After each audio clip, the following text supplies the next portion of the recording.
Welcome to the Reset. My name is Chad and this is Dirt Road Reset. Listen, if you're new to the channel, please take a moment at the end of this video to like and subscribe and leave a comment down below and let me know where you're at. This is a really fun video that I do. Well, I actually haven't done it. I didn't do it last year. And I think we did it the year before, I'm not quite sure. But this is being filmed during what's called Ham Radio Field Day 2023. And it's a worldwide competition, but we just do it for fun, where ham radio operators get together and see how many contacts they can make with people around the globe. I am joined by Orion and here with Frank as well, and it's just me. It is about 55 degrees out right now. We're at an elevation of 7,700 feet in central Arizona. We've camped in this area before. I've never been at this spot, but a lot of my videos are in this same area, up on the Colorado Plateau region called the Mogollon Rim.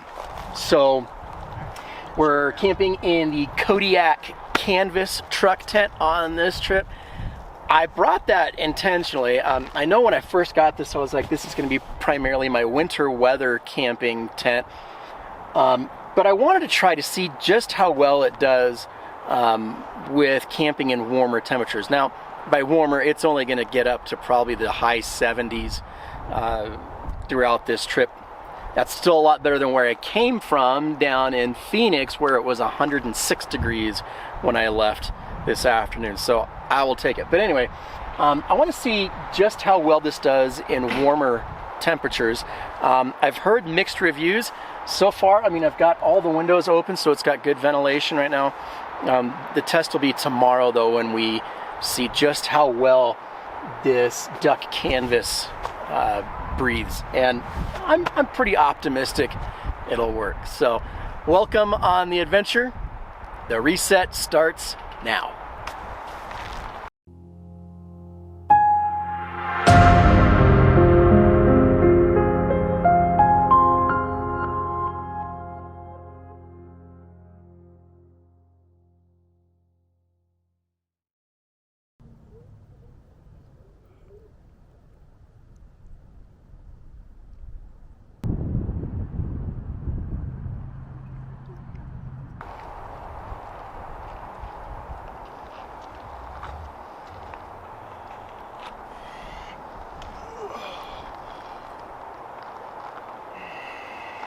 Hi, Frank. Hi. There's a face we haven't seen in a while. Hi. How you doing, Orion? Doing pretty good, and you? Pretty good. Yeah. Any day out camping is a good day in my book. I agree. Especially since tomorrow I'm going to be working from out here. You can't beat that. This is Cody. Yep, Kodiak. And that is Natasha. Well, that's Frank. That's Frank. It was just, I mean, fast focus. I mean, it was just, everything about it was just, I just can't. It's fucking beautiful, and I'm just like, down and I've seen the reviews on it.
And one last ingredient bear spray.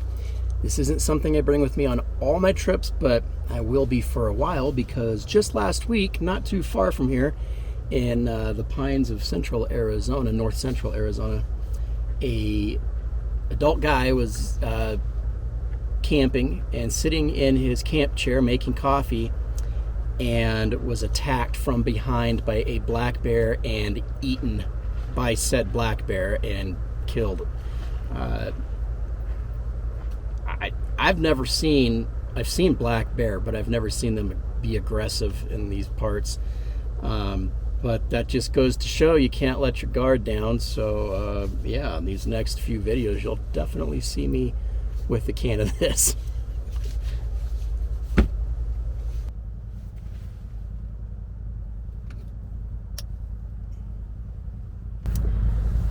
So I've heard mixed reviews on this book, and truth be told, I've heard more bad than good.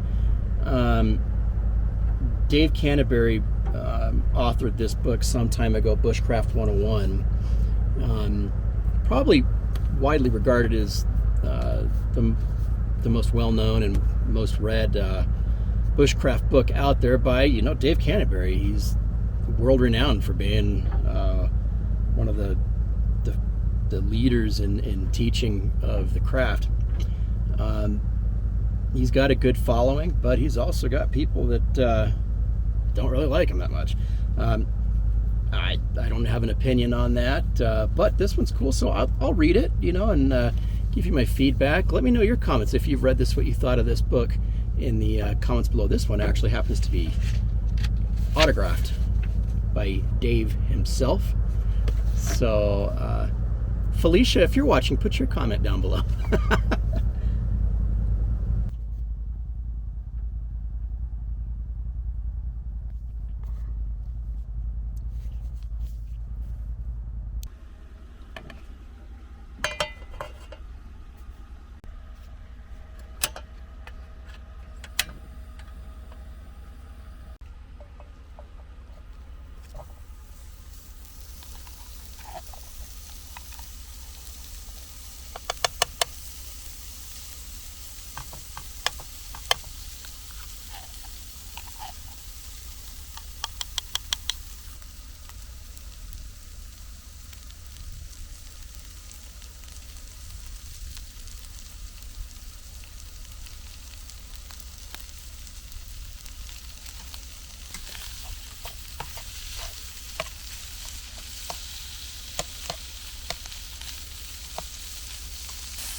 Good morning.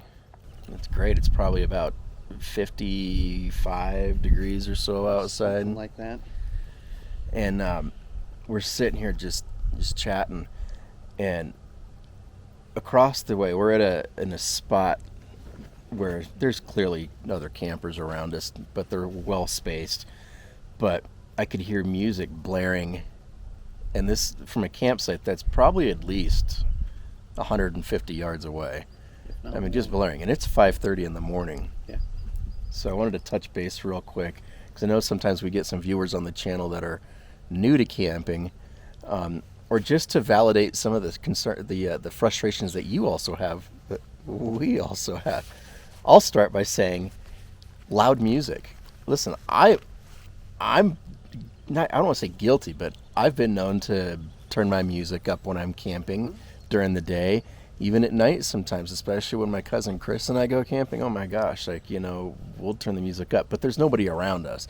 And if it's at night and it's at a spot like this, where there's other people around, I'll still be considerate, but I'll play it a little loud at night and during the day and not really worry about it. But 5:30 in the morning, That's ridiculous, and that is rude. I'll let Orion tell the story about what happened last night that is also just a pet peeve of mine and his. Clearly, I could tell he was a little frustrated too. It is 8 o'clock at night, it's dark, and this happens. Orion, what did we experience last night? We had actually three people just drive their quads right through the center of our camp. They didn't even apologize either. They just basically just started driving their quads up. You just don't do that. If you're riding your quad around, make sure you're either, especially in the middle of the dark, in the middle of the night, dark, make sure you're on marked trails. Make sure you're on a road or something of that nature that doesn't go through somebody's camp. If you're gonna do it and you do it by accident, at least apologize. That's the one thing that really aggravates me. Just apologize. Just say, hey, I'm sorry. I didn't realize that, this trail was going to cut through your campsite or something of that nature, And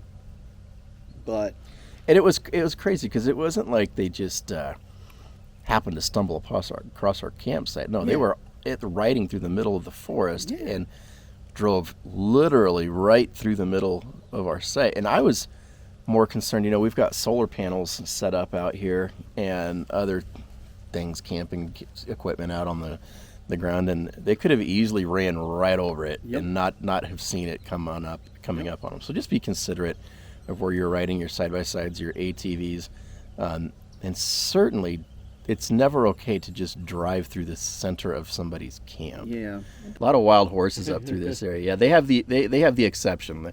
We give them a hard pass. Yep. They can walk through whenever they want. Anytime they want to. Another thing that's just off the top of my head of things, and I encourage you, please, in the comments down below, if you've got other things that irk you when you're out camping that other people might do that is inconsiderate, post them down below because I'm curious to see if we have the same concerns.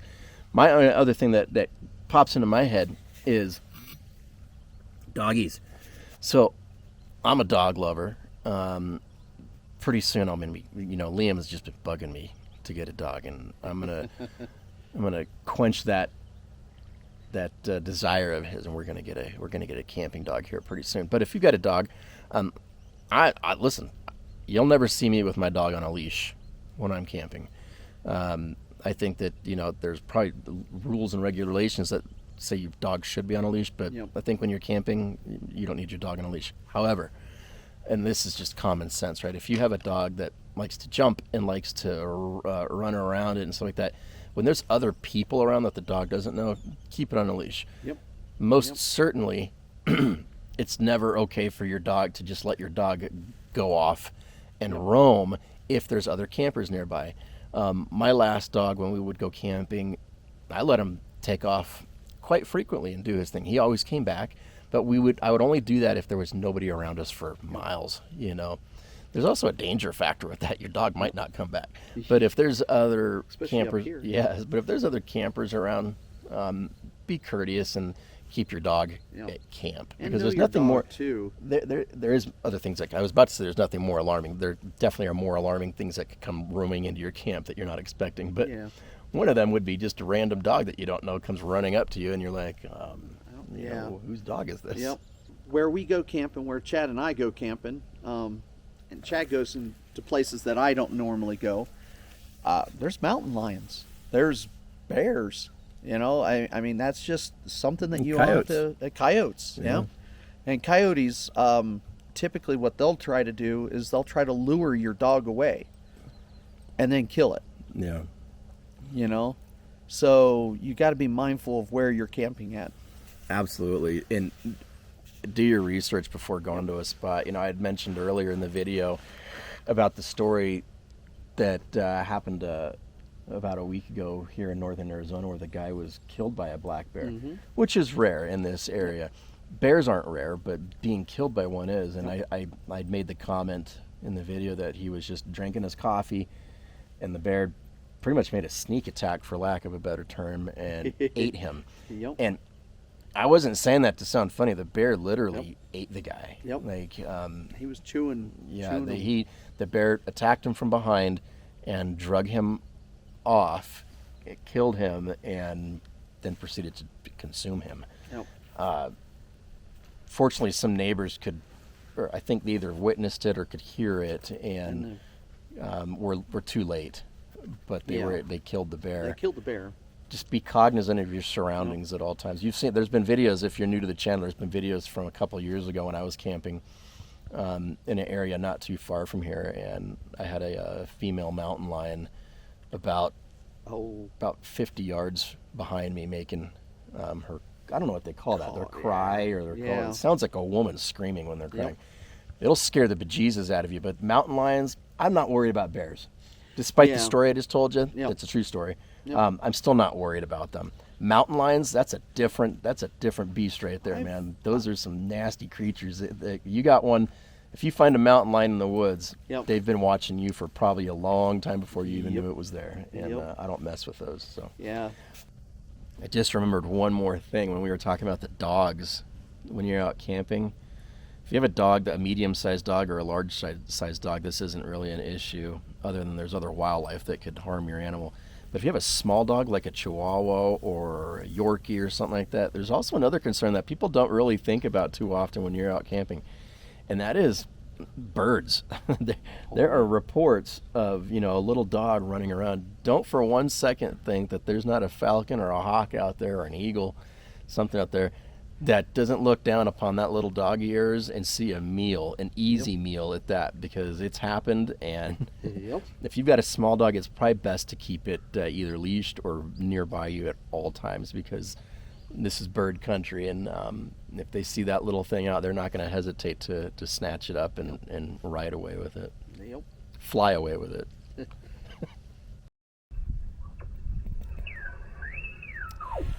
Okay, so Frank has set up his radio, and the way that works is right behind me, up in those trees that you just saw, he used an air cannon. I wanted to get it on recording, but the air cannon broke on his last shot.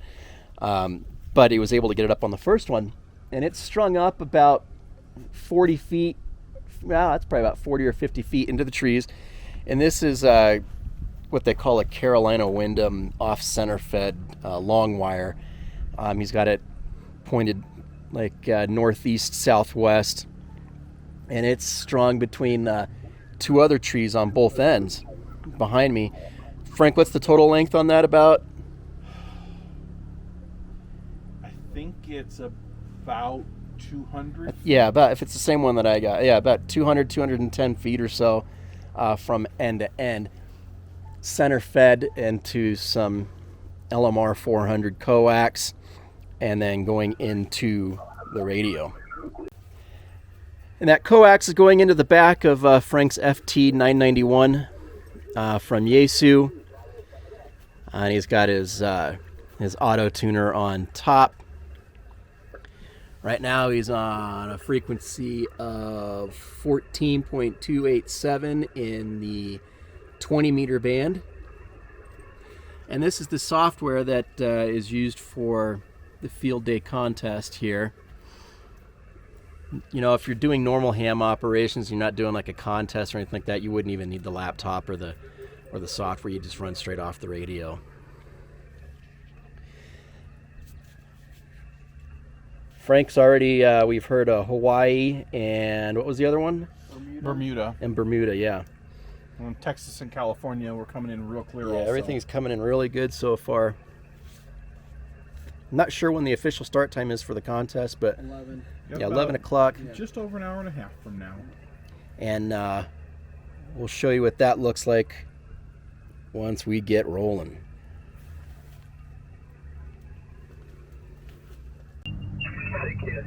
Thank you, field day. Kilo 8 Tango, Romeo. Kilo 8 Tokyo, radio, field day. K1 FMK. K1 FMK. 1 Bravo, Sugar, Victor. We are 1B AZ. 1 Bravo, Alpha Zulu. QSL, QRZ, Kilo 8 Tango, There you radio, go. field day. So there you have it. Frank just made a contact, and they exchanged their call signs, and the letters that proceeded after that. The 1 Bravo indicates the type of station that we are. We have 1 radio, and the Bravo stands for the type of power we're using, and AZ, Alpha Zulu, is because we're in Arizona. November 4 Mike. There's one in the books. Bravo, Sugar, Victor. Bravo in Sacramento Valley. Kilo Japan 7, Bravo Kilo. So what we have here is the map that shows in real time the stations that are contacting us and we're talking to, and the region, because part of the contest is filling this map in. We've got parts of California, Colorado, Texas, and even Hawaii so far. And Frank just got another one, and I'm not sure where's that going to pop up at. That's Western Washington. Western Washington. Now we just talked to there too as well. We're doing pretty good on the on 100 watts of power, getting all over the globe probably. It's been a while since we've done this. Yes, it is.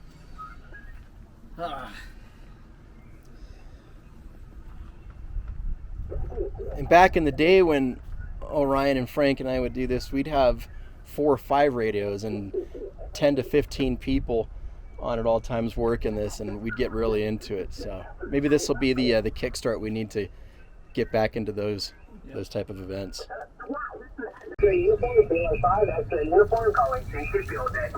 Kilowatt 1 Foxtrot Mike Kilo. Mike Kilo station, go ahead. We are Kilowatt 1 Foxtrot Mike Kilo 1 Bravo Alpha Zulu. Copy. Kilo 1 Mike Kilo, come again? Kilowatt 1 Foxtrot Mike Kilo K1 FMK. QSO. Kilo 1 Foxtrot Mike Kilo, we are 3 Foxtrot Mike Sierra. I copy the 3 Foxtrot Mike Sierra. We are 1 Bravo Alpha Zulu. 1 Bravo Alpha Zulu. QSO, 1 Bravo, Arizona, 73 and good luck. Kilo dead, K5SQ. Mr. Phillips, Kilo 5, thank you, what's your field name? K1 FMK. Kilo 1 FMK, please copy 3 Alpha North Texas. Please copy 1 Bravo, Arizona. 1 Bravo, Alpha Zulu. With 1 Bravo, Arizona. Roger, roger. Very good. Good luck in the contest. Sure is. Kilo 1 5, thank you, what's your field name? I need the rest of him. This species here of ponderosa pine also goes by the important name of Don't Camp Under Me. This one right here.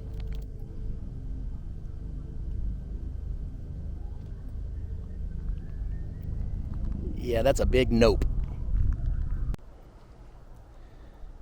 I'm thinking the world's biggest slingshot.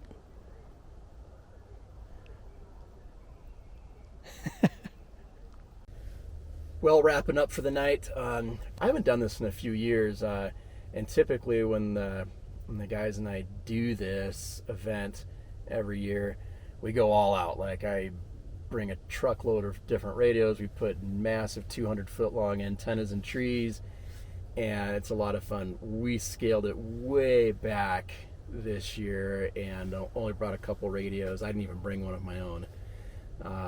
Tonight, I'm going to open up the iPad and watch a movie. If you didn't see that last video that I did a couple weeks ago, I highlighted this fire maple torch, I think is what it's called. And I went to their website after making that video because I wanted to put a link to it. I can't find this model on their website anymore. I could be wrong now, but they have a different version of it on their website for sale now, and basically does the same thing. The only difference is the glass bulb here is a little bit different design, and whereas on mine I have to take the bulb off and light it, on the newer model you just have to twist the bulb, and that exposes a hole on the bottom part there. You can just stick your lighter in and light it that way. But I love this thing for bedside reading or getting up to do whatever you do. It's perfect because I can just reach over and turn it on rather than having to get up and hit the LED light. So go check it out, Fire Maple. And yeah, that's about it. Good night.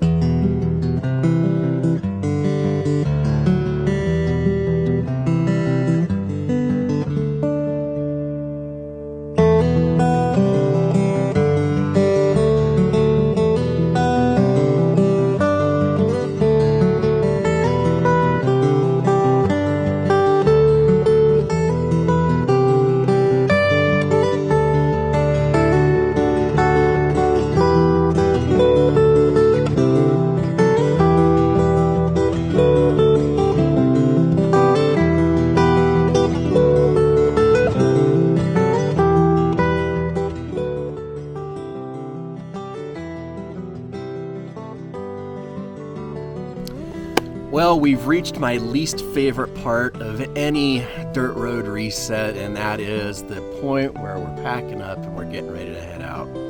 But all good things must come to an end, and there are surely plenty of more resets in the near future, hopefully next week. Liam and I are going to go out camping, and then the weekend after that we have a group event planned.